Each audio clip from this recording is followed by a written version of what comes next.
Hey guys! Welcome to Couple. Please like and subscribe if you like this video. In April, as a nationwide protest demanding the ouster of President Daniel Ortega took over Nicaragua and students began occupying the National University, 4 friends in Miami formed a non-profit group to provide mattresses for the students. The students were tired. They were sleeping on the floor, said Anna, one of the co-founders of the group, the Nicaraguan American Center for Democracy, who did not want her real name used to protect the safety of her family in Nicaragua. Human rights groups say that at least 275 people have been killed since the protests began 2 months ago on Thursday, which is the 39th anniversary of the Sandinista Revolution. As the situation in the Central American nation deteriorated and the death toll began climbing, the Anna's group quickly realized there was a need for coffins.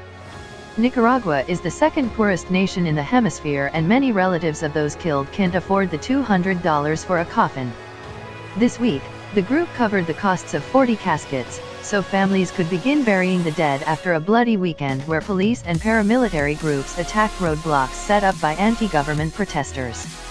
Anna, 43, who left Nicaragua for Miami 11 years ago, said she was never prepared for this kind of brutality. "It's difficult to process the level of atrocities," she said, fighting back tears. The tensions in Nicaragua began after the government announced cuts to Social Security.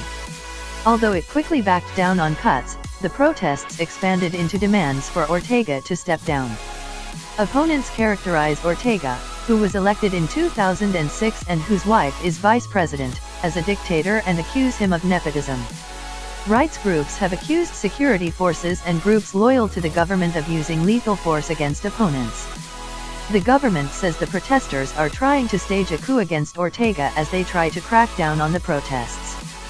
The latest attack took place on Tuesday when Nicaraguan police and armed pro-government civilians stormed the neighborhood of Monumbo in the city of Masaya, which has been a center of the opposition since protests began.